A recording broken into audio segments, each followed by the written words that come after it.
અમદાવાદમાં બિલ્ડરની દાદાગીરી સીસીટીવીમાં કેદ થઈ. બોપલના ઉપેન્દ્રસિંહ ચાવડાએ કઈ રીતે ધમાલ મચાવી તેના સીસીટીવી ફૂટેજ સામે આવ્યા. એસજી હાઈવે પરની હોટેલમાં મારામારી કરી. હોટેલને બાનમાં લેતા ગ્રાહકો ગભરાઈને નાસી ગયા. બિલ્ડર ઉપેન્દ્રસિંહે અગાઉ બોપલમાં ફાયરિંગ કર્યું હતું. સરખેજ પોલીસે સીસીટીવીના આધારે ગુનો દાખલ કર્યો છે. બિલ્ડર પોતાની જાગીર સમજતા હતા તે પ્રકારની કરતૂત સામે આવી છે, કારણ કે તેઓ હોટેલમાં ઘૂસ્યા, ત્યાં ધાક ધમકી આપી, મારામારી પર ઉતરી આવ્યા અને કઈ રીતે હોટેલને બાનમાં લીધી તેની પણ તસવીરો સામે આવી છે. બિલ્ડરનો પિત્તો ગયો અને તેમણે ધમાલ મચાવી દીધી, હંગામો કરી દીધો. ત્યારબાદ ત્યાં જે હાજર ગ્રાહકો હતા તે પણ ત્યાંથી નાસી છૂટ્યા. એસજી હાઈવે પરની આ હોટેલ જ્યાં મારામારીની આ ઘટના બની છે અને બિલ્ડરે કઈ રીતે પોતાના કૃત્યના કારણે આસપાસના લોકોને પણ ભયભીત કર્યા તેનો આ પુરાવો. વાત હવે કચ્છની. કચ્છના અબડાસામાં એક હોટેલમાં મહિલાઓએ તોડફોડ કરી. અબડાસાના છાડુરા નજીક આવેલી એક હોટેલમાં તોડફોડની ઘટના બની. મહિલાઓએ સાથે મળીને અનેક વસ્તુઓને આગ ચંપી દીધી. સમગ્ર ઘટનાનો વિડીયો સોશિયલ મીડિયામાં વાયરલ થયો છે. આ મામલે હજુ કોઈ પોલીસ ફરિયાદ નથી નોંધાઈ. ઘટના પાછળ દારૂનું દૂષણ જવાબદાર હોવાનું અનુમાન છે. અમદાવાદના શહેર કોટડા વિસ્તારમાં અંગત અદાવતમાં હોબાળાની ઘટના. એક વ્યક્તિના ઘરમાં મોડી રાત્રે આગ ચંપીનો બનાવ બન્યો. મોડી રાત્રે જેકિન શેખ નામના શખ્સના ઘર પર હુમલો કરી 6 લોકોએ આગ ચંપી હોવાનો આક્ષેપ મુકાયો છે. આ મામલે શહેર કોટડા પોલીસે તપાસ શરૂ કરી છે.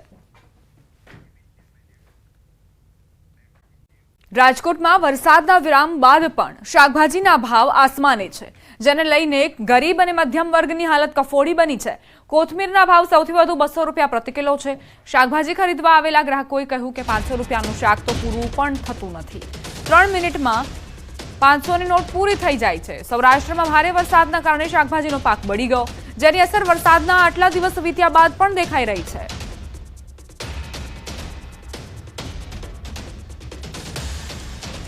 શાકભાજીના ભાવ છે તે આસમાને પહોંચ્યા છે.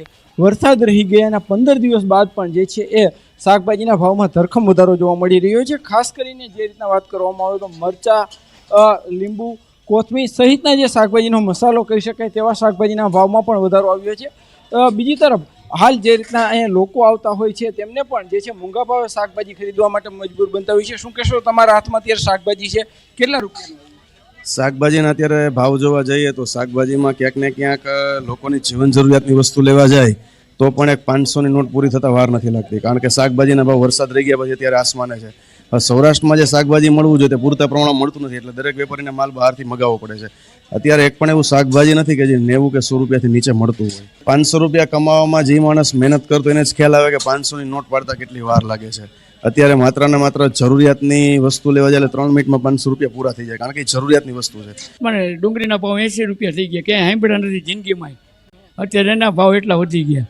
જે માણસ કે ને ડુંગળીનો રોટલો ખાય એ ખાઈ નથી શકતા, બાકી 3 જણા કમાઈને તોય પૂરું નથી થાય એમ. અત્યારે 200-250 રૂપિયા થઈ જાય ગમે ત્યાં શાક લેવા આવી ત્યારે. 200 રૂપિયા શાકભાજી કેટલા દિવસ હાલે? 3-4 દિવસ. લોકો અત્યારે શાકભાજીની ખરીદી કરી રહ્યા છે. જો કે સૌથી મોટી સમસ્યા એ છે કે જે છે અત્યારે શાકભાજીના ભાવ છે તે આસમાને પહોંચ્યા છે. 500 રૂપિયા કમાતા કદાચ એક દિવસ અથવા તો અડધો દિવસ અત્યારે લાગે છે, પરંતુ જ્યારે રાજકોટની શાક માર્કેટમાં આવે છે ત્યારે માત્ર ને માત્ર 3 થી 4 મિનિટમાં 500ની નોટ વપરાઈ જાય છે. હાર્દિક જોશી, ન્યૂઝ 18 ગુજરાતી, રાજકોટ. રાજ્યમાં ભારે વરસાદ બાદ શાકભાજીના ભાવમાં ધરખમ વધારો થયો છે. અમદાવાદ શહેરમાં શાકભાજીમાં ભાવ વધારાથી લોકોના બજેટ પર સૌથી મોટી અસર પડી રહી છે. આજે કોથમીરના ભાવ 400 રૂપિયા પ્રતિ કિલો બોલાઈ રહ્યા છે, જ્યારે લસણના ભાવ 400 થી 600 રૂપિયા પ્રતિ કિલો પહોંચ્યા છે. ગ્રાહકોનું કહેવું છે કે ગરીબ અને મધ્યમ વર્ગ અફોર્ડ ન કરી શકે. હવે શું રોટલીને પાણી ખાવાના? ધીમે ધીમે રસોડામાંથી જરૂરી ચીજવસ્તુઓ ગાયબ થઈ ગઈ છે. બહુ ઘણો ખાસો ભાવ વધારો છે. આપણે તો મધ્યમ વર્ગના ને જે ગરીબ લોકો છે એ લોકો તો એફોર્ડ કરી શકે એવું જ નથી. શું રોટલી ને પાણી જ ખાવું પડે એવું થયું છે અત્યારે. આમ જોવા જઈએ તો બધું અત્યારે થોડું મોંઘું જ છે. વરસાદ આવવાના કારણે માલ ખરાબ થઈ ગયો અને ફાલ બી ખરી ગયા છે, એના હિસાબે માલ મોંઘું છે. પણ હવે ધીમે ધીમે આ ઉનાળો ગયું છે તો ધીમે ધીમે માલમાં ભાવમાં ડાઉન થાય છે. તો 10-15 દિવસની અંદર ભાવ ડાઉન થઈ જશે. અમદાવાદમાં જો તમે 500 રૂપિયા લઈને નીકળ્યા હોય છતાં પણ શાકભાજી સારું ન મળે અથવા તો જો સારું મળે તો માત્ર ઓછી માત્રામાં મળે. તેની પાછળનું કારણ છે કે શાકભાજીનો ભાવ છે ઉત્તરોત્તર વધી રહ્યો છે. આપ મારી પાછળ પણ જુઓ છો, સવારનો સમય છે, મોટાભાગે ગૃહિણીઓ સવારના સમયે શાકભાજી ખરીદતી વધારે જોવા મળે કારણ કે તાજું શાક આવે. પરંતુ અત્યારે જુઓ ઓછી ભીડ છે અને જે ભાવ છે તે ભાવ એવા વધ્યા છે કે જેને કારણે ગૃહિણીઓના બજેટ ઉપર સૌથી વધારે અસર જોવા મળી રહી છે. શું ભાવ ચાલી રહ્યો છે અને તેને લઈને ખાસ કરીને ગૃહિણીઓના બજેટ ઉપર કેવી રીતે અસર છે, સૌથી પહેલાં ગૃહિણીઓ સાથે વાત કરીશું. કે તો ઘણું બધું શાક આવી જતું હતું, 3-4 શાક પછી આવી જાય. અત્યારે નહીં આવી શકતું, અત્યારે એક જ શાક આવી જાય. ભીંડા છે તે 160 રૂપિયા કિલો છે, કોથમીર 30 ને 100 ગ્રામ છે અને 30 ને 100 ગ્રામ આપે. પછી કિલોડા છે, કિલોડા 100 ગ્રામના નહીં, મને કિલોના જ ભાવ કહો. ભીંડો 60 કિલો છે. પછી કિલોડા છે તે 80 ના 500 છે. 80 ના 500 એટલે 160 રૂપિયા. 160 રૂપિયા. પછી આ 30 રૂપિયાની 250 ગ્રામ છે.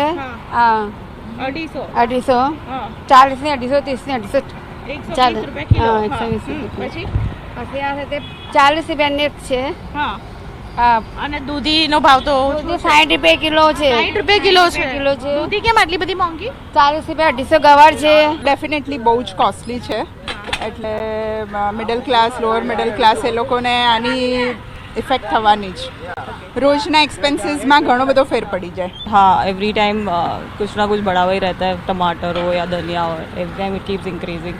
तो हाँ, प्रॉब्लम तो रहता ही है, बट आई थिंक ये लोग भी दे कांट हेल्प इट, क्योंकि आगे से ही अगर एक्सपेंसिव आ रहा है तो फिर इन लोग को भी कोई एंड डिपेंड्स. अगर एरिया टू एरिया वाइज भी मैंने काफ़ी डिफरेंस देखा है.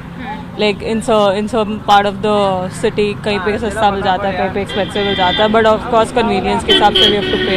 हाँ, मिडिल क्लास पे तो असर आएगा ही, क्योंकि एकदम से हाई हो जाएगा, हाइक हो गया है वेजिटेबल्स का, तो मिडिल क्लास में प्रॉब्लम तो होता ही है. हमारा बजट बिल्कुल बिगड़ जाता है, हमारे किचन तो बिल्कुल लाइक जस्ट डबल हो जाता है. ત્યારે પરિસ્થિતિ એ થઈ છે કે જે લોકો ખરીદવા આવે છે તેમની પાસેથી કોથમીરના પૈસા પણ લેવા પડે છે કારણ કે વેપારી પણ પોતે જે માલ લાવે છે તે મોંઘો લાવે છે. એટલે આ રિટેલ માર્કેટની પરિસ્થિતિ છે અને જેને કારણે ખાસ કરીને વેપારી ને ગ્રાહક પણ શાકભાજીને કારણે, મોંઘવારીને કારણે ત્રસ્ત છે.